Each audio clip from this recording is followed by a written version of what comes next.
with Storm Tracker Live.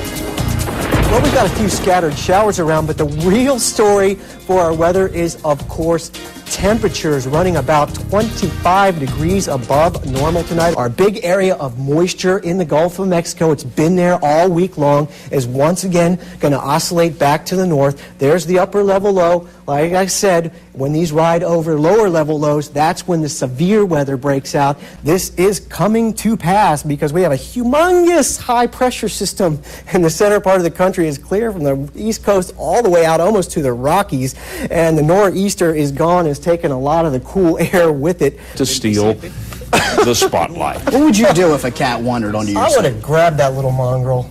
I would have made him my little weather puppet. You just never know what will wander onto a news set, do you? Oh my gosh, the snake again!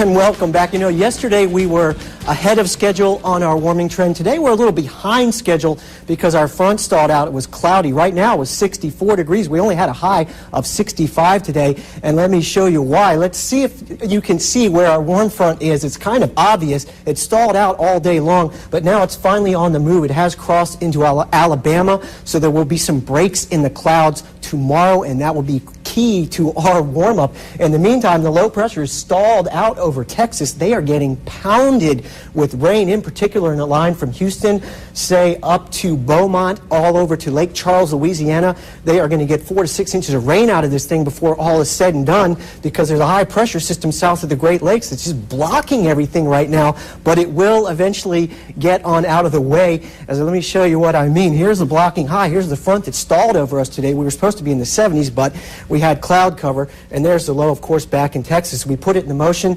Eventually the high will retreat into New England northward. It will take the front northward with it. So by the time this loop stops at 2 o'clock tomorrow, there will be we will be in the warm sector. There'll be some breaks in the clouds.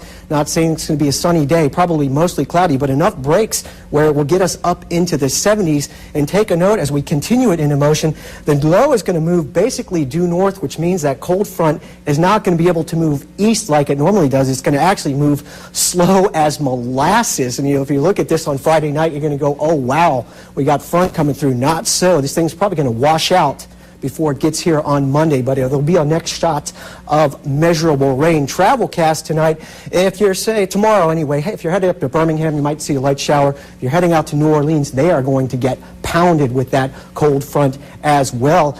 In the meantime, forecast mild tonight. As a matter of fact, these temperatures tonight are going to be warmer than our normal daytime highs, believe it or not. 61 in Dothan. Let's take a look at the generation schedule. Once again, split into two, and once again, numbers not budging until we get some rain. Sounds like a broken record, but that's what it is. And taking a look at our week ahead, there we got to throw that 20% chance of rain in there because it's going to be a very humid air mass. We're looking at some record high temperatures, possibly Saturday, Sunday, and Monday. Until that front finally makes it through on Tuesday, we could actually get maybe a couple tenths of an inch of rain. Just remember, all your local weather information is available on our website. Okay guys, we're back here at Sky's the Limit Balloon Adventures. These things are full of hot air back here, and some of it's going in the balloon.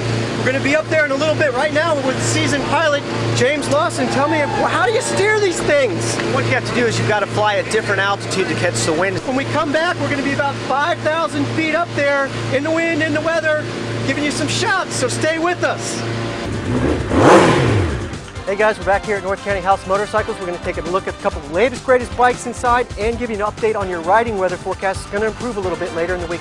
Hey, we're back up in the balloon. We're 4,000 feet up here, and all my fears have been laid to rest. I was a little apprehensive about this.